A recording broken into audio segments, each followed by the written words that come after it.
Many years ago, when I was growing up near Glasgow in Scotland, there was a television show very famous in the UK called Tomorrow's World.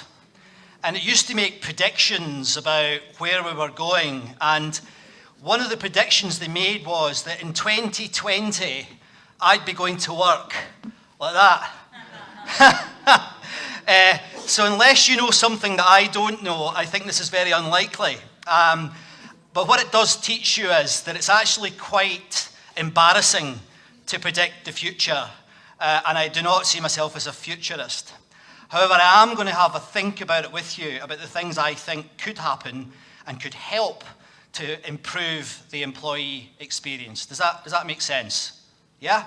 You're allowed to talk to me. Does that make sense? Yes. That's better. Right. Now, I grew up, as I said, in Scotland, and I took this photograph earlier this year. This is a mountain in Scotland called Shrek, which is that's a Gaelic phrase, and it's in an island called Skye. It's a beautiful part of the country. And you might notice that there's some fog, there's some cloud cover at the top of the mountain. And I think that's one of the big challenges we face in HR. I spent 15 years as an HR director. I am now in full recovery. However, I have a lot of resonance with what you people do. But I think there's things out there in the environment that hide the future from us. And one of them is so obvious that it's almost comical. And it's said a lot at conferences. I'm going to say it because I think we have to start with it. The pace of change, a lot of folks say, the pace of change today is the fastest it's ever been. Yeah, easy to say. But I think there's a second part to this that makes it even more challenging. There's a but. And that but is that if today's pace of change keeps going the way it's going, it will never be this slow again. So think on that. It's only going to get faster. It's not going to suddenly slow down. And that's one of the major challenges that we face in human resources and in general leadership. And I would think in the next 20 years, it's going to be one of the biggest challenges that we face in our lives. And I've got some clues and some ideas that I hope will help you with that and how to deal with it. So how do you prepare for this? How do you predict what the future might be? I say I'm not a futurist, so where do we start? Well, this all really started for me 30 years ago. This is me. I was 23 when that picture was taken, and that ape, it's a baboon, she was called Amanda. And Amanda was one of my projects when I was doing a PhD in pathology. And I was given Amanda by a zoo when she died of old age. And I spent 18 months boiling her down, taking all the blood and all the muscle off her, and I rebuilt her with a little drill and some wire. And when I left the university, they wouldn't give me Amanda. So poor Amanda is still in the anatomy department at Edinburgh University. But that was the beginning for me of really being interested in evidence. Because scientists, one of the things they are very keen on is looking for evidence. So that was the start of my journey. And oddly, in the last few days, I've just started working at a zoo in the United Kingdom. I'm the zoo ambassador for Twycross Zoo. And what we're looking at there is how do we use zoos to support conservation? And I've already started to push the zoo for more evidence. I don't like zoos, but I've already started to push them to say, where's the evidence that this is the right thing to be doing for the primate population we have in our zoo? It's the biggest in Europe. So this has been through my whole life, and this is where I begin the day, because I think it's important that you understand that that's where I come from, because some of the things I'm going to say might surprise you, given that context. When you look at human history and you look at human development, there are many, many things that have changed, but there are many, many things that haven't changed. Now, this is from the Chauvet Cave in France, so it's a very famous picture. But as human beings, we were 50,000 generations as wildlife.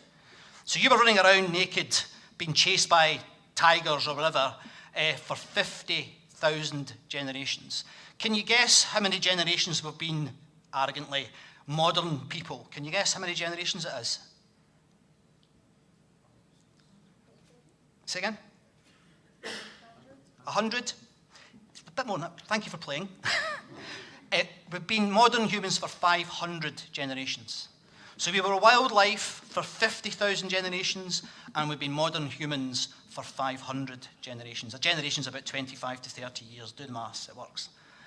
That means that we haven't changed. I mean, you do not evolve in 500 generations. We are basically the same as we were when we were wildlife. And one of the things that jumps out from the research and the evidence is something very important. If something is socially valuable to us, we like it. If something is socially valuable to you, we like it. We always seek, we're tribal animals. We like to be in groups. We like to be in relationships, etc. So all that together, the evidence background and the fact that we have not changed in the last 500 generations, basically sets the scene for what I'm going to say for the rest of this session. Does that make sense? Yeah? You with me? Right, thank you. Now, the other thing that's important, and I'm not going to preach you on this, but there's things that we know are happening in the environment that are going to change our jobs. One of them is that there's a lot of jobs going to go, and most of those jobs are likely to be around knowledge work. Anything that's linear, anything that's procedural is going to go. I've seen it across the world with legal companies basically falling apart because artificial intelligences can already do a better job than paralegals.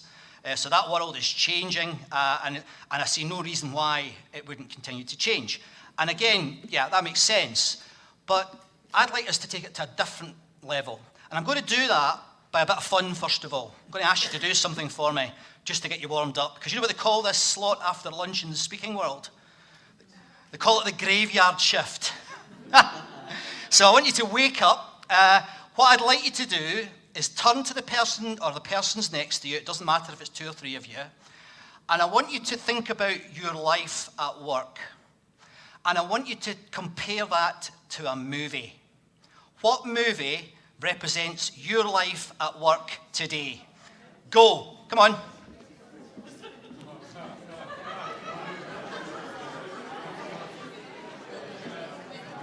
Okay.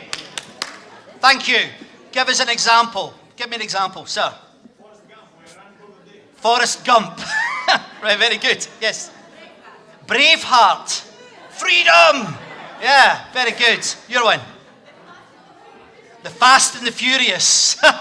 That's HR. You work at it. Yeah.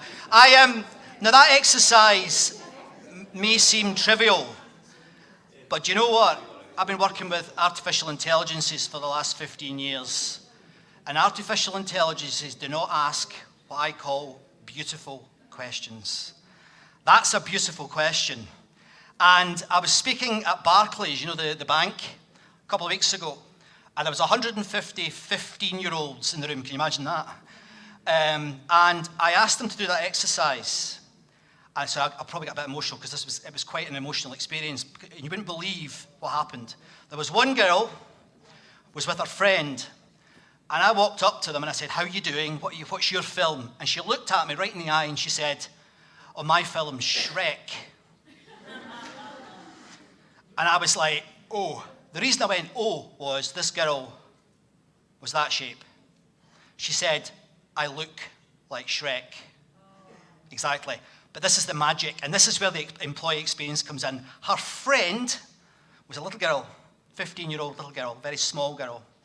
And she turned around and she said, you're not Shrek, you're an Avenger. Right? So that pure human experience, you know, that type of experience can come from those types of questions. Now, I can't go on about questions today, but maybe in the future I'll get to talk to you about beautiful questions.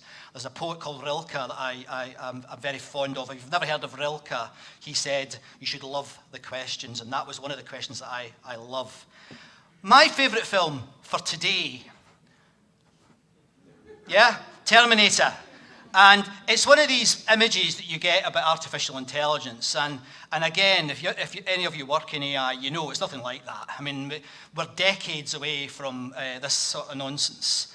However, what we're not decades away from, zoom in on the sort of 2001 eye, I think what we have is the rise of the algorithms, not of the dangerous robots. Now, you might know what an algorithm is. It's basically a process, a mathematical process. bear that in mind. That's really important, that the rise of the algorithms, because it's algorithms that will take our jobs, and it's algorithms we have to think about. The context, though, is quite scary. Now, we don't have Arnie running around shooting people, but what we don't have is any control over artificial intelligence at the moment. What we have is a bunch of vendors trying to make money from you and telling you that you need their artificial intelligences.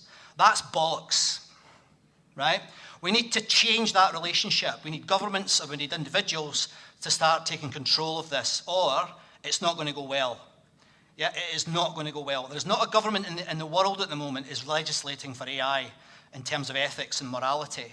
There is a thing in the American Senate right now by a chap called Tristram Harris, and Tristram is trying very, very hard to get the Trump government to start talking about ethics. Good luck, Tristram. There's a lot of work to be done on that. But that means a whole lot of things. And I think one of the things that's really important for you as a group of HR professionals, it's time for you to make a decision. And as Ben said earlier, and I thought he was quite right, there's something about today that could be a massive moment for the HR profession. And I think it centres on one thing: data. Yeah?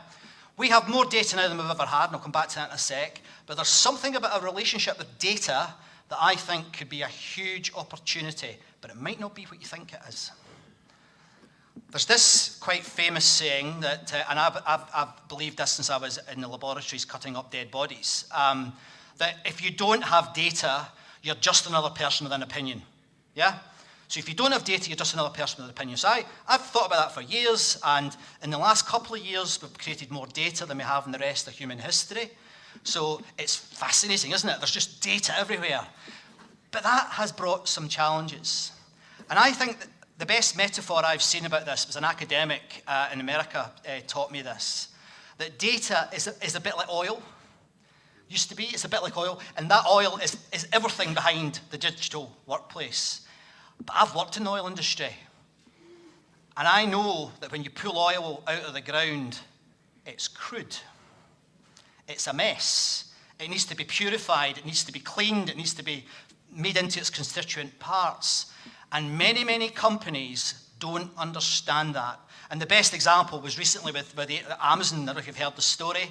They developed one of the most sophisticated AIs in the world, and it was found out that it was a racist, bigamist, misogynist AI, and was only recruiting men with grey hair and discounting women. Whoops. So that, again, vendors are selling things to you, they're telling you they work, they don't. Challenge your vendors, and I will come back to this later. Even the ones in the room, I challenge you to talk to me about this, because there's an awful lot of crude data out there that I think is causing us lots of problems. The other thing that's happening, and this is a big challenge for you guys, is that in the marketplace now, you see things like personalised clothing, personalised food. I was speaking at an AI conference a few weeks ago in Stockholm, and one of the predictions that the tech companies are making is next Christmas, the big gift that everyone will be wanting is a pizza printer. So you're even going to be able to buy personalised pizzas and print them in your own house. If you don't believe me, have Google pizza printer. You will not believe what they're doing in that space. And because the technology is developing so quickly, that's the next thing that's going to happen. Really fancy, eh? But that is how they're using some of this technology at the moment. But I think this one size no longer, it just doesn't work anymore. So at the moment, in my HR career, I did agreements with trade unions. I was doing contracts for people. People are wanting personalised things out of work, and we're not giving them it in work. I think that is a serious, serious challenge for everyone in the room. Because I think in what's coming now, people will want their own contract. People will want their own type of menu of benefits, whatever. So there's a huge challenge here. Companies will not get away with giving people a set of terms and conditions. It's not going to prevail.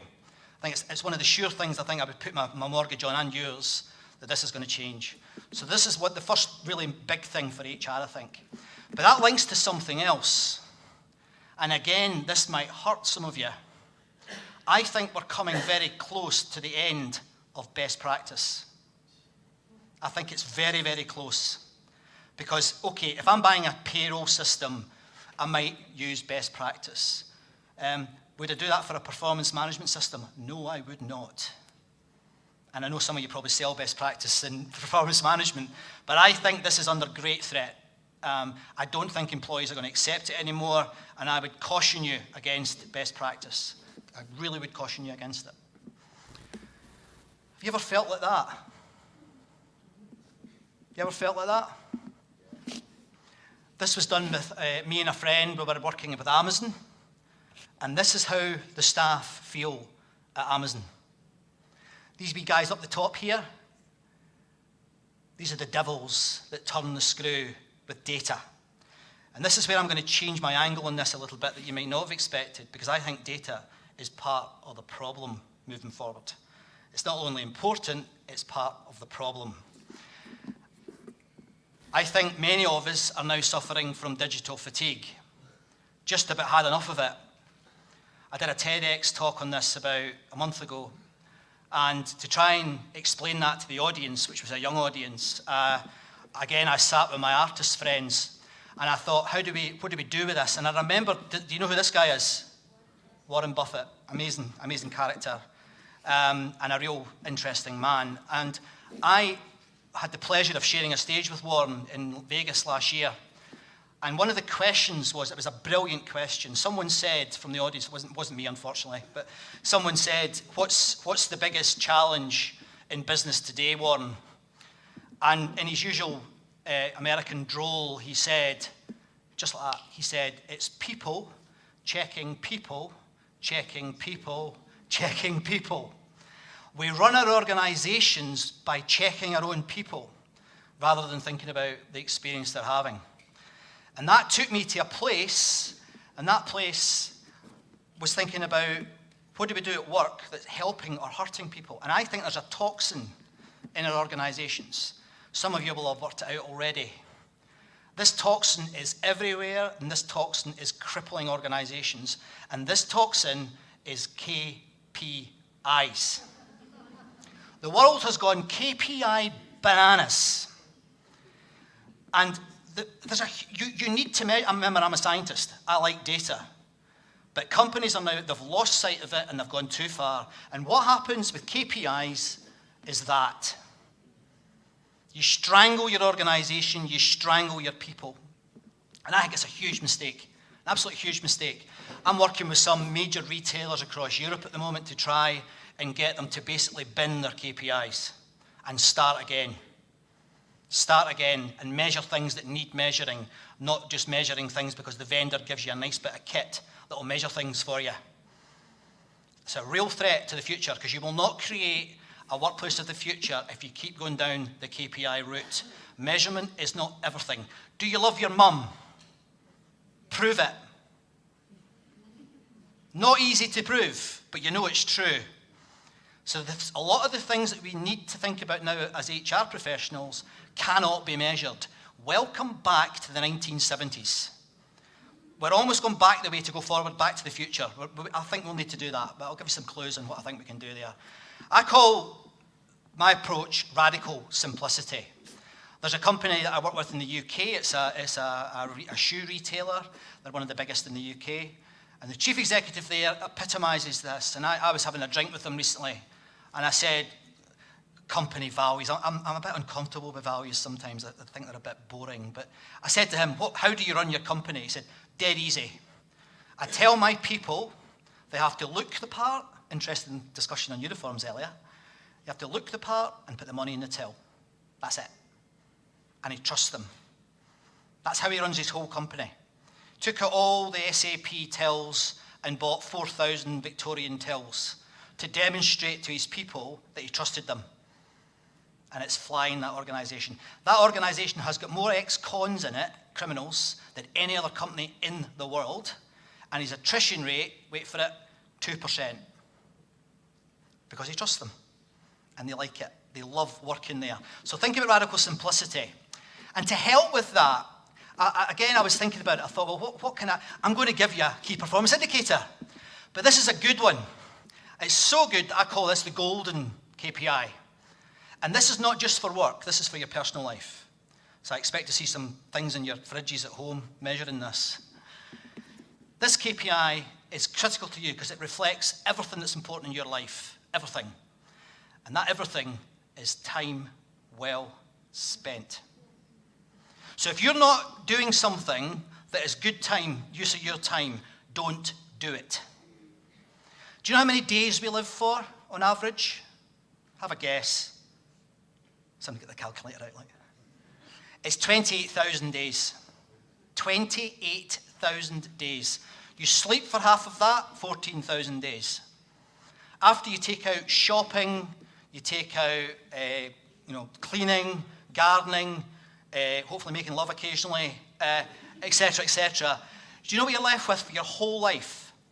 6,000 days. 3,200 of them are spent at work. 2,800 are for you. If you're over 30, you've only got 3,000 days left. Say again? Talk to me offline, yeah? But that's why time well spent is so important. So again, when I go into clients and I say, how are we structuring our time? How are we structuring our business? If it's not time well spent, including my talk today, get out. Because it's a waste of your time, and I would not do that to you. So a company that understands the employee experience has to think about that KPI. Is every moment time well spent? Because if it's not, make sense? Thank you. Now, the other thing that's happening as a consequence of all of this is that we're being distracted. And I think that the issue of focus is important, and the big issue is we're surrounded by what I call weapons of mass distraction. Guess what they are? Yeah? And when I did this for my TEDx, what I did was I thought, well, the kids, remember I said earlier that I was doing it with a lot of children? So I went to Greek language, and I came up with a monster that's lurking in the background every day, the chronophage. Now, I can't say that in Greek, and the barman in the pub last night was trying to teach me how to say chronophage in Greek. I couldn't do it. I just couldn't. I tried. But that is going on behind you all the time. Now, remember earlier I said there was all this unregulated, they were just doing what the vendors were doing what they like. These people are masters at grabbing your attention and distracting you. And if you're distracted, you're not focused, and if you're not focused, you're not at your best. And if you're going to design a workplace for the future, you've got to think about focus. You've got to worry about the chronophage and kill the sod. Yeah? It's a huge challenge for us all. I mean, I'm not anti-technology, but I am anti-bad technology. And I think that is a huge issue in our workplaces today. The other thing that happens is, of course, all this stuff coming towards you makes you stupid because it stresses you. You know that someone who's under pressure doesn't perform at their best. Well, the evidence here is that if you're distracted all the time and you can't concentrate, you're stupid. So any CEO who's worth her weight at all will understand if you go to her and say, we need to think about how distracted our people is because it just makes them stupid. The return on investment can't be measured. It's not enormous, but it can't be measured. I wouldn't waste my time on measuring it. However, it's a dialogue that you can legitimately have with your chief executive. You need to think about how do we make things less distracting in this workplace of the future. Now, this is for the parents in the room, and I've got 4 children, and one of my talks is called this: if you are always on, you are never present. If you are always on, you are never present. And I'm writing a children's book at the moment about the chronophage, and the final image in the book is a father sitting, my emotions are going, is a father sitting at his laptop, looking over the event horizon, the top of the laptop, and his grown-up daughter is leaving the room. He's missed her growing up. That's what we're doing to ourselves. That's what we're allowing these companies to do to us. And in my TED Talk, I talk about we need a free will rebellion. We need to change the relationship we have with technology. And I think as HR professionals, you can take a significant step towards that in the workplace by turning that down and actually enriching people's lives. And again, enriching people's lives can't be measured. But for the future and the workplace that we really want, I think that should be on your agenda. Now, attention is going to be where the money is as well. The other thing that's happening, which is really interesting, I mean, time is money. And I am working with some advertisers who are now talking about paying people to watch commercials. paying people to watch commercials. Why? Because they want those people's attention so that they can sell them their products. It actually makes complete sense. So again, I can see in the next 5 years, not 10, I can see in the next 5 years going to the cinema early and being paid to watch some commercials. Next Christmas, I know it's happening in the UK. It's a big step for companies, but because of Bitcoin and other cryptocurrencies, which you may know about or may not, doesn't matter, we'll be able to get little pings in our pocket with micro euros paid into your account for watching an advert. And that's quite interesting, isn't it? It's quite an interesting thought, I think, that it could come towards us. The other things that's happening in the market, and these are things that I would imagine you're already aware of, disciplines like meditation are becoming more and more popular. The evidence is still, it's not conclusive, but it's getting interesting all the time. I call meditation focused attention. And I now use that as part of my daily practice, and it's something that I would encourage you all to think about in your companies. But the next one is a bit more challenging. You know Elon Musk? Heard of Elon Musk? Taking us to Mars. Bit of a pillock, but he's taking us to Mars. He's got another business, just as big as the space business. And that business is dealing with these things: performance-enhancing drugs at work. They're called nootropics. This is a huge movement. It's counterintuitive to many of us. It sounds, oh, wait a minute, you're not advocating people taking drugs. They are. I've been using them myself for a year. Interesting. But it's very low dose. It's not high dose. You're not going to get high or anything. But it's things like psilocybin, which is magic mushrooms, MDMA, which is ecstasy. These are all being used in microdoses to help people focus. Children in America, 70% of kids in America are now using nootropics when they're doing their exams. In the United Kingdom, the figure's about 20%. This is coming whether you like it or not. It cannot be stopped because it's legal. It's coming. You go onto Amazon right now and type in nootropics and there are hundreds of products will appear. One tip, don't buy any of the ones that have got caffeine in them, because all you get is a caffeine high. You're not actually getting any benefit, so be careful when you buy them. But here's a challenge for you. In the next 5 years, could you become the corporate chemist? You're trying to get people to perform. This is one way of improving their performance. Now, whether you agree with it or not, I don't really care. But this is a potential future that's coming, and it's coming very, very fast over the hill. If you want to read a book on it, I can recommend one after I've finished speaking. If you want to come up and talk to me about it, you can read it. So could you be the corporate chemist? There's a job title. Right, now the final thing that I think is a huge opportunity is something that I've experienced myself on very few occasions.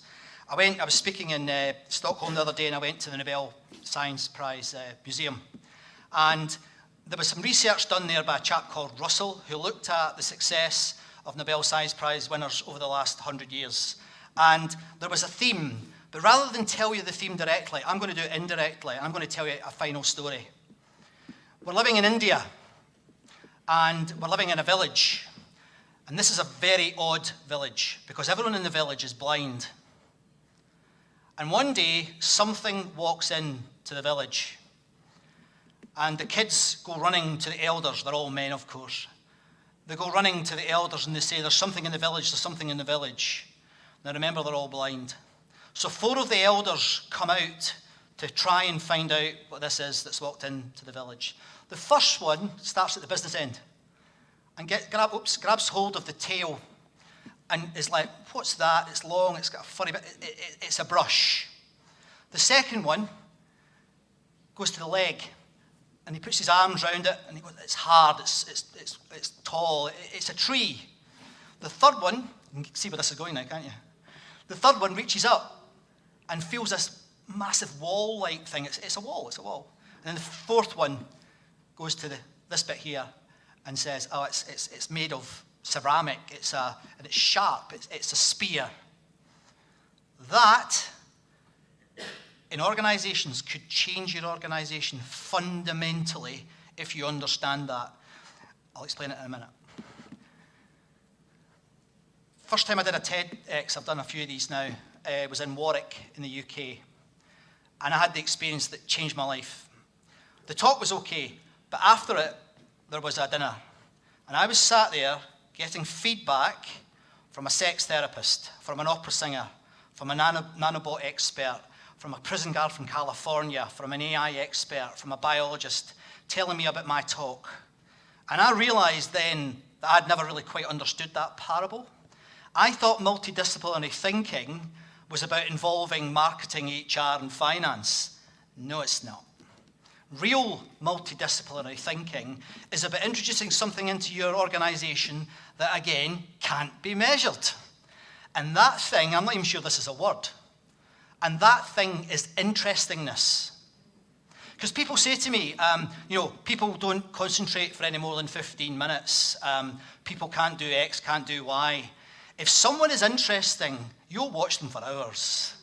Yeah? If you can engage your people by being interesting, that's why I talk about rock and roll. Because people go, really?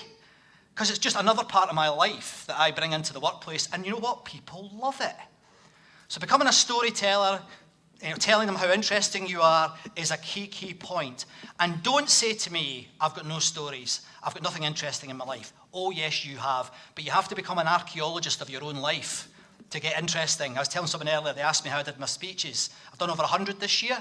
So physically, I couldn't do that without having a process. So my process is basically, I'm an archaeologist of my own life, and I've got 400 stories on my phone that I've gathered in the last 18 months. If you want me to do a talk at your business, I take the best stories from that. Voila, I've got my talk. Yeah? But I've spent a year and a half being an archaeologist of my own life. But think about it. How can your company be more interesting? Because interestingness, people love it, and they're drawn to it. The other thing that I think needs to start happening, and it's something that's not pilot studies, is companies need to adopt another scientific principle, which is doing experiments. I'm working with a bank at the moment. It's quite brave of them. It's a 5-year program, and we're using 3 different performance management systems in the one company. Imagine doing that in your company. Right? So one group have no performance management system, and the other two, one group has the old-fashioned performance management by torture, the Gaussian distribution performance management bonus type thing, and the other group is having a group performance management scheme. And we're just looking to see which one works best for that culture. But you can't do that in 3 months. You can't do that in a year. You've got to do it in 3 or 4 years, or it's not going to be scientifically valid. Companies are really going to struggle with that, but I don't care. If companies want to know how to create a future that's going to work for people, they need to think differently. And introducing experiments into your business is a critical thing that you should be thinking about, in my opinion, certainly. Now, this is a hero of mine. He's a guy called Ken Robinson. And Ken really brings all this beautifully together. If you wanted me to tell you the best 10 presentations I've ever seen, the top 5 are all Ken Robinson. That's how much I rate this guy. He's an absolutely outstanding presenter. And he said this, he said, human resources are a bit like natural resources. Human resources are a bit like natural resources. Sometimes you've got to dig deep to find them. Sometimes you've got to dig deep to find them. Isn't that very clever? And that pushes over on me. What I get from that is, people used to say I do soft skills. Soft skills are not soft at all. They are actually the really, really hard skills. And I think the future is in that space. AIs won't be doing authenticity or ethics, or, it's down to us. And I think as a profession, there's an opportunity for us to grab this. I really do believe that. And one of the things I believe is that we need tools to do that. And hopefully I've given you some things to think about in terms of tools in the last half an hour. Now, the final big bit, if you like, is this. I think the heroic leader, the star leader, has got no time left. I think it's the end of an era. We don't need Steve Jobs anymore. We need a different type of leader. And I've been thinking about that, and you may have spotted a theme throughout my presentation. I think the leader of the future needs to be like a gardener. Completely different mindset, not looking to show off and show how important they are, but looking to nurture, test, fertilize, etc. the people. That doesn't sound very good, does it? Sound a bit rude? But looking to help people rather than telling them what to do. Could you be a gardener in your organization? Or do you need to be one of them with one superpower? Think about it. It can change the way you frame your whole organisation if you start to think like that. And I think the best CEOs in the future are going to be gardeners. I'm virtually certain of that. Virtually certain of it. Now, I started with this statement, and I hope some of you have already worked out that I think this statement is only limited. I think there needs to be something added to it, so I've done that. I made it into what they call a dual statement. It's a yin and yang type statement. Because I believe that if all you have is data, you're just another algorithm. And remember Arnie earlier? If it's algorithms, what happens? You get outsourced to an AI. Human robotics, indeed, from earlier. So think about that. If you go too far with the data and you don't get into the things that are not measurable, I think your jobs are limited in terms of time. I hope you found that interesting. And guess what? I hope it was time well spent. I hope it was time well spent. Thanks ever so much.